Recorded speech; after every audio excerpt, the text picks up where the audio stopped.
se describe cómo se realiza un ELISA indirecto, que es una de las variantes más utilizadas de la técnica. Supongamos que se quieren detectar en sueros humanos anticuerpos IgG específicos frente al antígeno de superficie del virus de la hepatitis B, el antígeno HBsAg. Esa detección se puede hacer mediante ELISA indirecto. La técnica se realiza en una placa de microtitulación especial para ELISA, compuesta por un material que permite que se adhieran en él proteínas de forma inespecífica. En la placa debe estar adherido el antígeno que es reconocido por los anticuerpos que se quieren detectar. En este ejemplo, serán antígenos de superficie del virus de la hepatitis B. La sensibilización de la placa consiste en la fijación a la misma de los antígenos deseados ajustados a la concentración adecuada. Para ello, se rellenan los pocillos con los antígenos preparados y se incuban en condiciones adecuadas. Una vez finalizada la incubación, la mayor parte de los antígenos que no se han unido a la placa se eliminarán con el sobrenadante. 3 lavados posteriores con un tampón adecuado eliminarán los antígenos que aún pudieran quedar libres. El siguiente paso es bloquear los pocillos. Este proceso permite rellenar todos aquellos huecos en los que no se ha fijado el antígeno. Se evita así que en las siguientes incubaciones se unan a la placa de forma inespecífica otras moléculas no deseadas que podrían interferir con los resultados. Como sustancia bloqueante, se utiliza una proteína que no reaccione con el antígeno ni con el resto de reactivos utilizados en el ensayo. Habitualmente, esta proteína es la albúmina sérica bovina o BSA. Se añade la proteína bloqueante a los pocillos y se incuba el tiempo necesario para que se fije a los mismos, rellenando todos los huecos que pudieran quedar. A continuación, se elimina el sobrenadante y con él la proteína que no se ha fijado a los pocillos. Para finalizar la fase de sensibilización, la placa se lava una vez más con el tampón adecuado y a partir de este momento está preparada para realizar el ELISA. Para determinar la presencia de anticuerpos IgG frente al virus de la hepatitis B en sueros humanos, en primer lugar se han de conseguir las muestras de sangre de los pacientes a estudiar.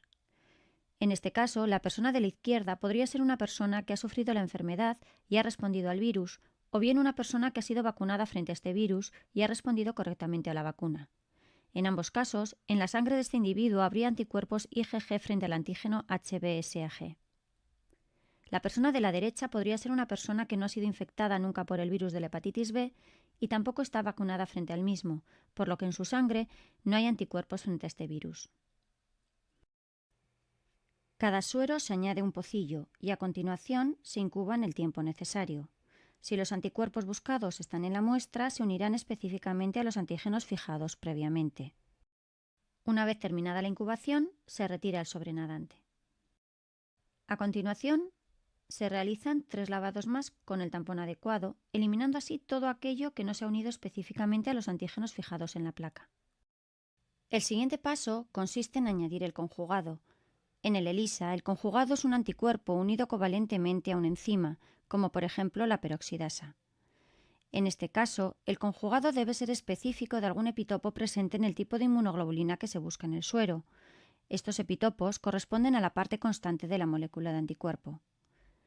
Es fundamental elegir el conjugado adecuado y específico para la molécula en estudio, y para ello hay que tener en cuenta la especie animal que se está estudiando y el isotipo de anticuerpo que interesa, ya que los anticuerpos tendrán características antigénicas propias en cada caso.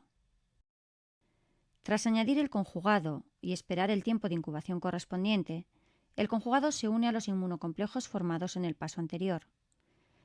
Si en la muestra no existían anticuerpos frente al virus de la hepatitis B, todo el conjugado permanecerá libre. Una vez terminada la incubación, se retira el sobrenadante de los pocillos. Se realizan una vez más 3 lavados con el tampón adecuado para eliminar todo el conjugado que no está unido. Tras los lavados, en la placa permanecen fijados los antígenos iniciales, los anticuerpos frente al antígeno HBsAg y el conjugado correspondiente, es decir, los inmunocomplejos que se han generado. Si en la muestra no estaba el anticuerpo buscado, en los pocillos solo quedan los antígenos unidos inicialmente al fondo. Para detectar la presencia de inmunocomplejos y poder determinar cuáles son las muestras positivas o negativas, se utiliza una mezcla con el sustrato de la enzima y un cromógeno. Cuando la enzima del conjugado es la peroxidasa, el sustrato es el peróxido de hidrógeno y a menudo el OPD es el cromógeno.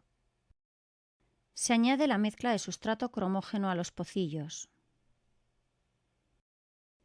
Durante la incubación, el sustrato se rompe y el oxígeno generado hace que el OPD se oxide y cambie de color. Para detener la reacción se añade ácido a los pocillos. El ácido desnaturaliza la enzima y estabiliza el color. La reacción positiva se observa cuando el pocillo pasa de un color amarillento pálido a un color marrón ocre más oscuro. Es conveniente evaluar las muestras por duplicado o triplicado para evitar errores.